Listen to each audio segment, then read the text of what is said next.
Hello everyone, welcome back to East Coast Taekwondo. I'm Casey Mazereski, here again with another training tip for you.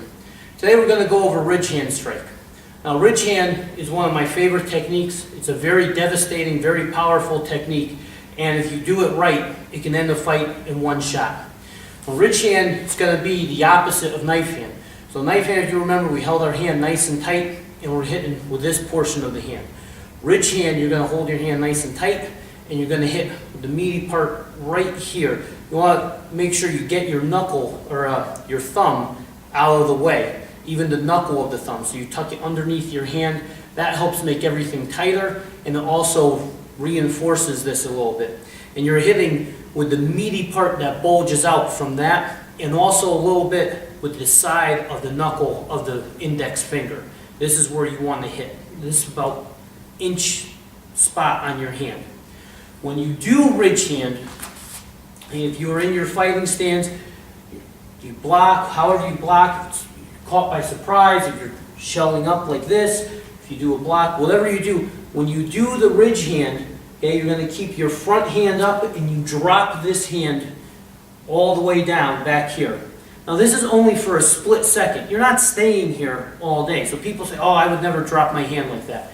You're winding up. That's all you're doing. You're here for a fraction of a second. So after you drop your hand down here, and this hand staying up as protection, you come right away, you're going to rotate your entire body and whip this hand around. Bang! Like that. So when you do a good ridge hand, if you feel all the blood surge down your arm and your fingertips kind of tingle, you know you're doing a good ridge hand. You're whipping that around as fast and as hard as you can.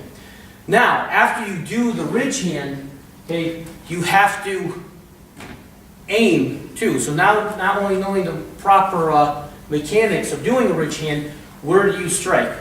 Well, ridge hand, you're going to hit the side of the head. It's always going to be a good target. The ear, the jawline, all those areas. If you hit someone in the ear, that's going to cause damage. If you hit them right in front of the ear, right where the jaw meets the head, that's that temporal mandibular joint, TMJ. That's where if you hit someone there, it's very easy to dislocate the jaw, which is extremely, extremely painful. That should end the fight right there. You hit to the side of the neck, anything to the neck area, if done with a lot of force, it can be fatal. So if you hit someone here, you can definitely end the fight in one shot right there. If you hit someone ever in the throat, hitting them in the front of the neck, if you ever hit someone in the back of the neck. So only hit the neck if it's a truly life or death situation. But wherever you hit, when you do this, you want to keep your hand tight, and again, you got to follow through. I like aiming for the side of the head because, like I said, you have a lot of targets now. You have the ear, the jaw, the neck. Almost anywhere I hit along the side of the head with this technique is going to have some effect. So if you're here, you're in your guardian stance, your fighting stance, however you may be, keep a hand up, drop your arm, come through. Bang! This also can be modified depending on the situation. You can end up, if you do a fist, this could be a hammer fist strike. If you have your arm tight, it could just end up being, if you're too close to get a ridge hand, you could do a forearm strike into the neck like this, but all of the mechanics would be exactly the same. The way you would twist your body and move to deliver the strike is exactly the same. It's just the weapon, the tip of the spear, so to say, you're attaching a different tip. Whether I'm using the forearm, the hammer fist, or the ridge hand. So that's our training tip for this time at East Coast Taekwondo. I'm Casey Mazereski. Make sure if you like this video, you click like below. Leave any questions or comments below as well.